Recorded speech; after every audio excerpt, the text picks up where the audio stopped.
There's only one comedian in history who had the best all-time performance, and he had 4 days in jail to think about it. From the pulpit of the St. John Church in Birmingham, comedian Gregory speaks to an overflow crowd of more than 2,000 Negroes active in the Birmingham movement. 5 days earlier, Mr. Gregory was arrested for parading without permit when he led Negro school children in a segregation protest march on Birmingham City Hall. That day, some 850 persons, most of them children, were arrested and jailed. Continuing protest demonstrations, the biggest in this nation's history, led to further mass arrests. In all, 3,200 demonstrators were arrested. Now, Mr. Gregory, on the next night following his release from Birmingham jail on $300 bail bond, is introduced to this overcapacity crowd. But let me present to you our good friend and fellow freedom fighter from Chicago, Dick Gregory.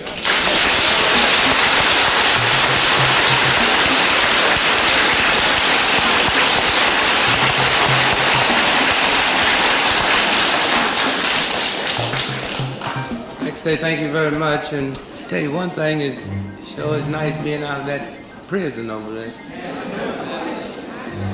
A lot of people asked me when I went back to Chicago last night, they said, well, how were the Negroes in Birmingham taking it? What did they act like? What did they look like? I said, man, I got off the plane at 10:30, arrived at the motel at 11, and by 1 o'clock I was in jail.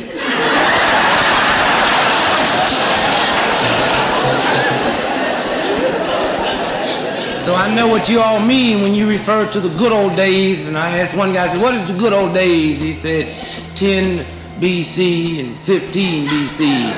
I said, well, baby, you're not that old. He said, no, I mean 10, 15 years before Bull Connor got here.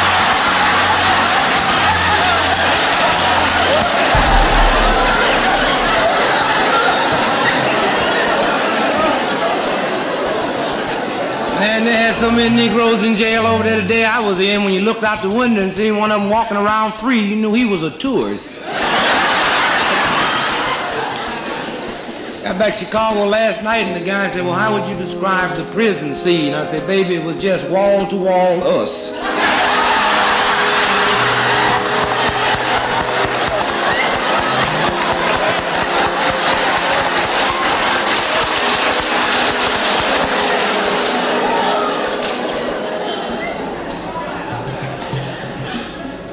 So I don't know, really, when you stop to think about it, that's some mighty horrible food they were giving us over there. The first couple of days, it tastes bad and look bad, and after that, it tastes like home cooking. Matter of fact, it got so good the third day, I asked one of the guards for the recipe.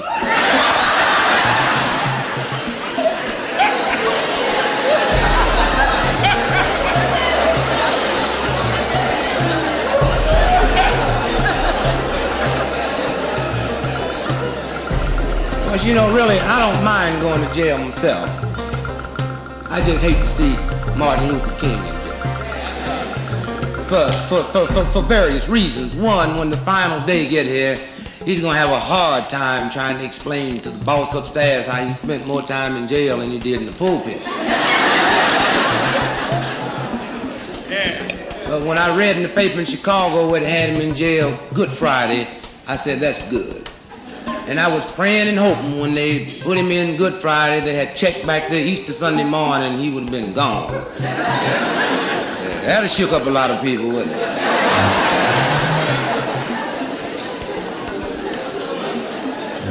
I don't know how much faith you have in newspapers, but I read an article in the paper a couple of days ago where the Russians, did you see this big, they gave it a lot of space where the Russians claimed that they found Hitler's head. Did you even see that? Well, I want to tell you that's not true. Now, if you want to find Hitler's head, just look right up above Bull Connor's shoulder.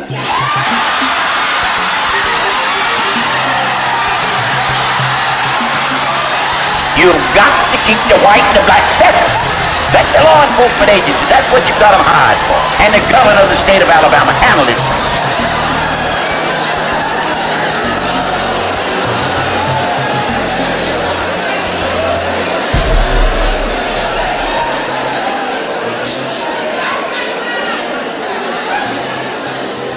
And see, to be honest with you, I don't know why you call him Bull Connor. Yeah, let's say bull, that's half of it.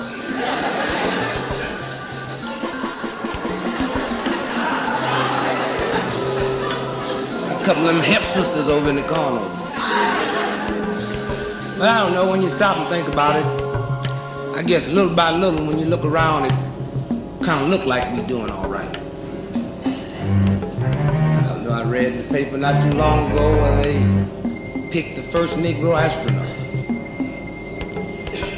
That show you so much pressure is being put on Washington. These cats just reach back and they're trying to pacify us real quick. A lot of people was happy that they had the first Negro astronaut. Well, I'll be honest with you, not myself. No, I was kind of hoping we got a Negro airline pilot first. But they didn't give us a Negro airline pilot, they gave us a Negro astronaut. You realize we can jump from the back of the bus to the moon?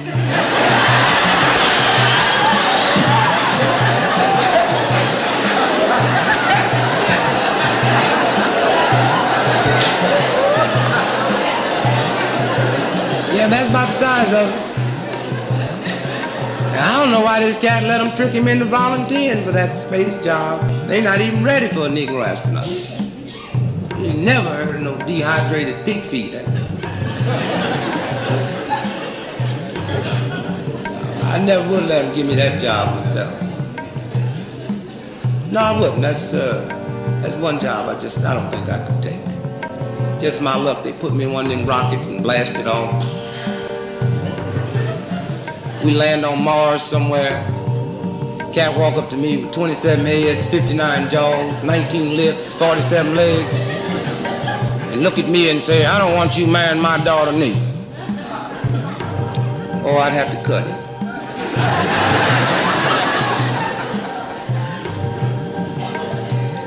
So I don't know. When you stop and think about it, we all confused. I'm very confused. Married. A wife can't cook. No, it's not funny. How do you burn Kool-Aid?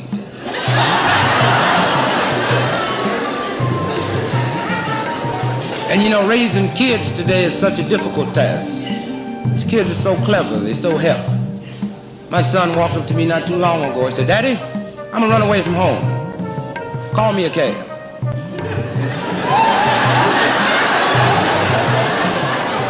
I remember when I was a kid, I told my father the same thing. I said, "Pa, if you don't give me a nickel, I'm leaving home." He said, "Son, I'm not going to give you 1 penny and take your brothers with you." I remember when I was a kid, if my parents wanted to punish me, it was simple. They told me, "Get upstairs to your room," which was a heck of a punishment because there wasn't no upstairs. And I just found out something not too long ago I didn't know. You don't walk into a kid's room anymore. You have to knock first. So my daughter told me, I'm 3 years old, I got rights. "What do you mean you have rights? You haven't even got a job." I said, "Honey, you don't know how fortunate you are. You have a room by yourself, a bed by yourself." I said, "Honey, do you realize when I was 3 years old, so many of us slept in the same bed together? If I went to the washroom in the middle of the night, I had to leave a bookmark so I wouldn't lose my spot."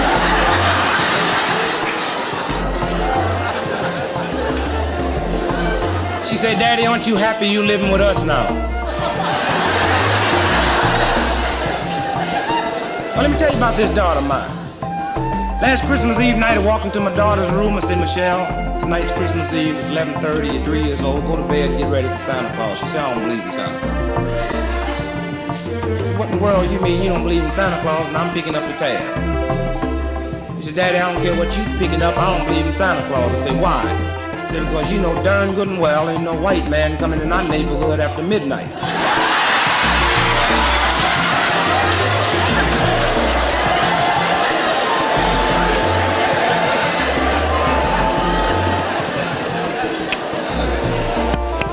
So you see, we have problems. I'd like to say it's been a pleasure being here. A lot of people wonder,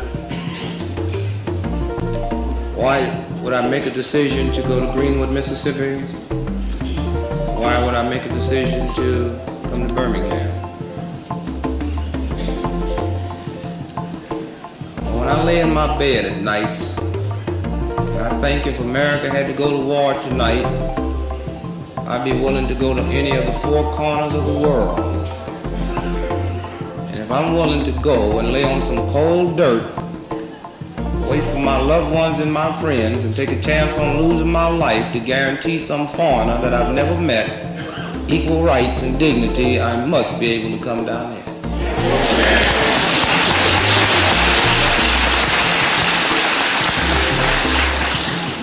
But you know, it's such a funny thing how the American mind works, and this is white and Negro alike. Have many on both sides of the fence say, well, let it go down for publicity. One, I don't need publicity. But the amazing thing, if I had decided to quit show business and join the Peace Corps and go to South Vietnam, nobody would have said anything about publicity. Only when you decide to help us, you get a complaint.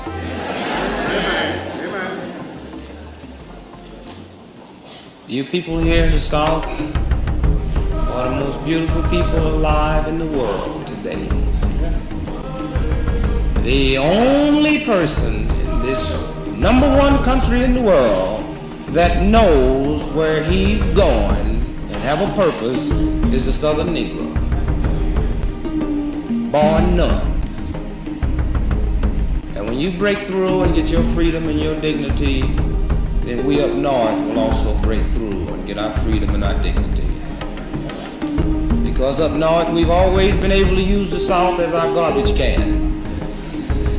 But when you make these white folks put that lid on this garbage can down here, we're gonna have to throw our garbage in our own backyard, and it's gonna stink worse than it stinks down here.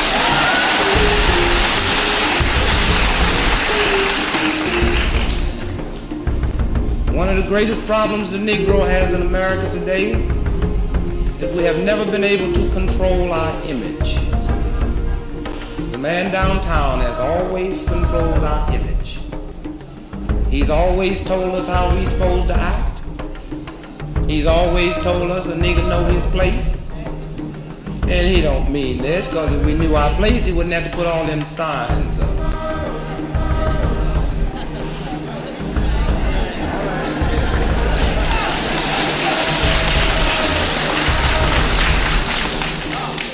And if you think we know our place, let one of us get $2 uptight on our rent and 50 cents in our pocket, and we kick the hinges off them doors downtown at the hotel.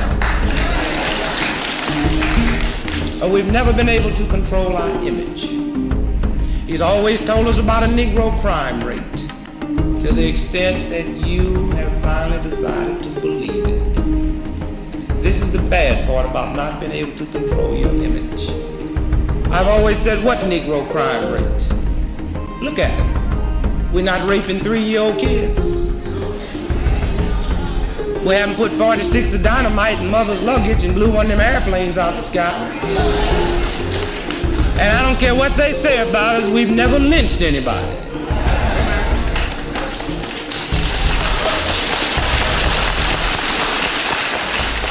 So what Negro crime rate? If you want to see a true Negro crime rate, watch television. Look at all them gangster movies, you never see us. Because now you can look at TV week in and week out and look at all those doctor series they have on television, you'd be led to believe a Negro never gets sick. But for some reason, not being able to control our image have made us almost ashamed of us. Because anything he decides to tell us about us, we believe it and become ashamed of it. Negro crime rate, sure, a lot of us get arrested. Why? Your answer is right out there in the street every day.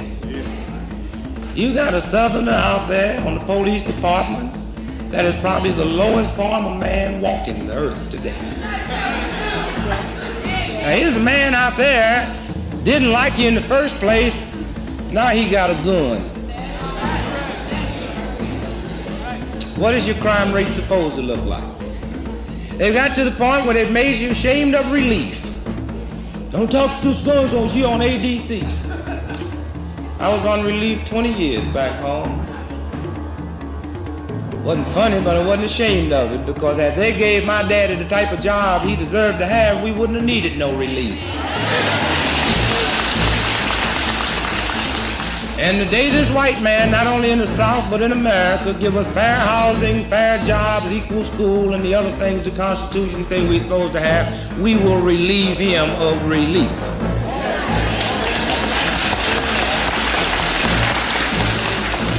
But until that day roll around, let him pay his dues. No check ain't much but his study. And then you read a lot and you hear a lot about Negro women with illegitimate kids. Oh, this really makes you ashamed. Each time you pick up one of them newspapers or one of them magazines reading about Negro women with illegitimate kids, check the article out and see who wrote it. Some chick living in a neighborhood where they got abortion credit cards. Never been able to control our image. All at once we're ashamed. Talked about us for so long, we started believing it. Talked about our hair for so long, for 100 years now, we've been trying to straighten our wig out.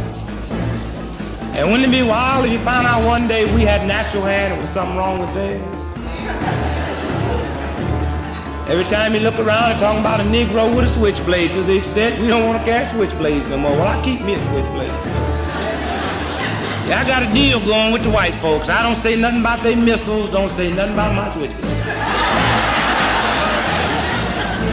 Here's a man on half the missiles in the world and want to talk about my switchblade. I don't know one Negro in America that manufactures switchblades. Now he's gonna sell me something and talk about it after I get it.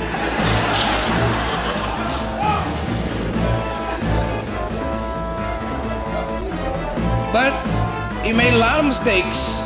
Had you older people been able to figure out the mistakes he made, like the younger people figured them out, we'd have had this long time ago.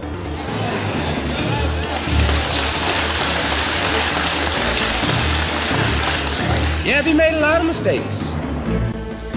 This man got over here and didn't even know how to work segregation.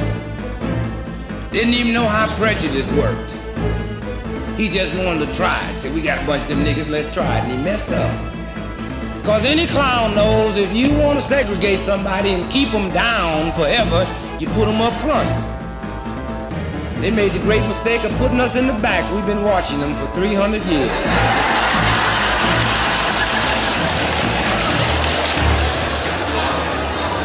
Oh yeah, that was a big mistake they made. We know how dirty they get their underwear because we wash them for them. They don't even know if we wear them or not.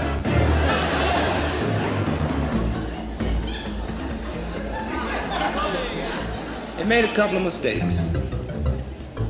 It's beginning to catch up with them now. And one of the biggest mistakes they made is that white lady. All at once they think all we want is a white lady. And they don't understand why we want one. It's their fault. Yeah, Buffalins can't advertise Buffalins without one of them white ladies, so we feel we need a white lady to get rid of our headache.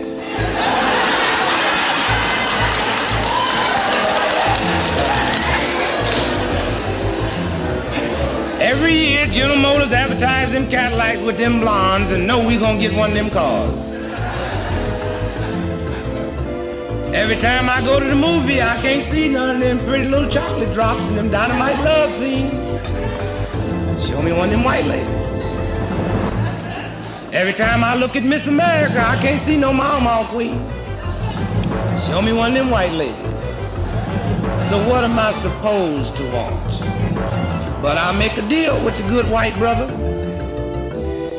Yep, if he let me turn on television and see some of my women advertising some of them products we use so much of. If he let me go to the movie and see some of my folks in some of them good scenes. And if he let me turn on television this year and see 7 of us's on Miss America to make up, then anytime he see me with a white woman, I'll be holding her for the police.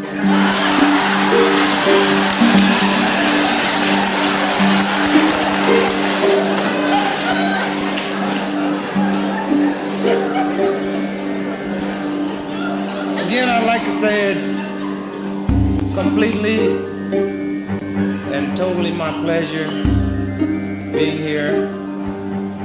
I don't know how many of you in the house had kids that was in jail. 4 days I was in jail. But had you been there, as I was walking through, listening, it was really something to be proud of. Really something to be proud of. And if something ever happens and you have to do it again, don't hesitate. Because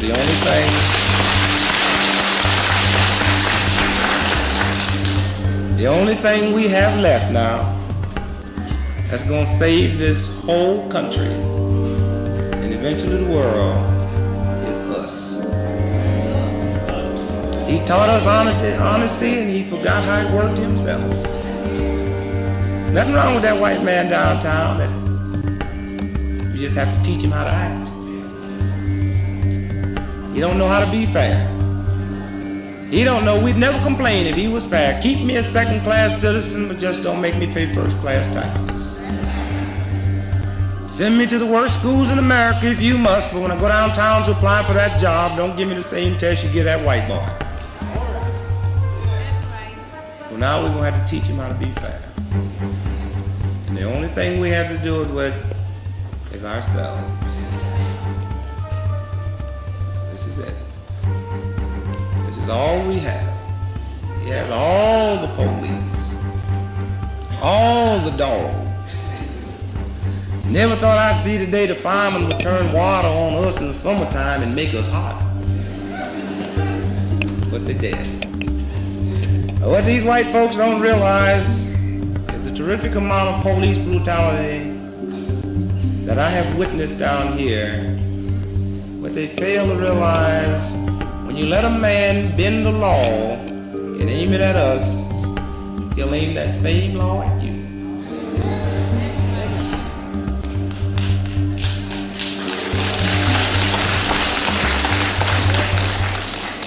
Now, these are the problems we have.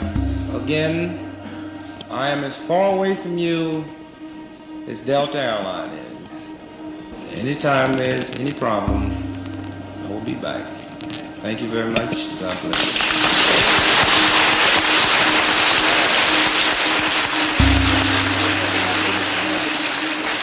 Personal comment by comedian Dick Gregory, speaking from the pulpit of the St. John Church in Birmingham, Alabama, following his release from Birmingham jail. Comedy is not just about being funny or receiving laughs. The common denominator that connects all comedians is we use our humor to overcome adversity in our lives.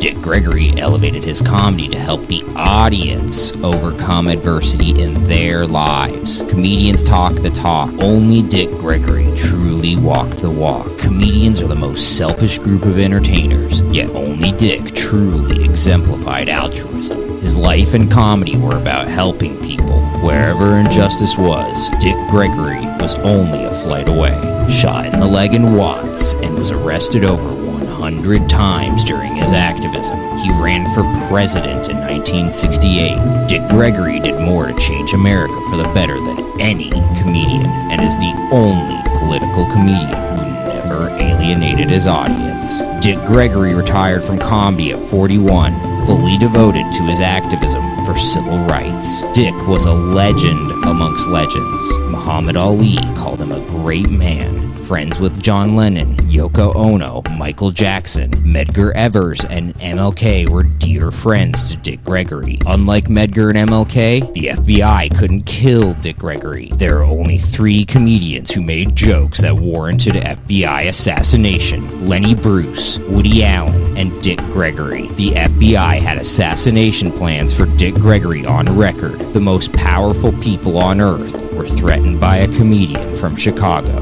because he spoke out against the Vietnam War. Dick fasted for the war and performed while fasting. He lost 200 pounds on this fast. Dick became vegan due to the non-violence of the civil rights movement and witnessing cruelty to his fellow man. Not only did Dick love humanity, he loved nature, promoted hydration, and ran marathons while fasting. Tower Hill Farm is where he made his homemade vitamin formulation made from kelp. This vitamin formulation helped John Lennon and Yoko Ono become sober. He warned of a coming epidemic of obesity in America. Like Upton Sinclair before him, Dick Dick Gregory tried to transform the food industry by making it cleaner and healthier. Dick's Bahamian diet sold for $30 million, but he was not a rich man. By the end of his life, he couldn't afford to pay his own life insurance payment, and he lost the family farm. He used all of his resources so he could continue to fight for us. All comedians stand on the shoulders of this giant, which is why Dick Gregory is the greatest comedian of all time. Bar none.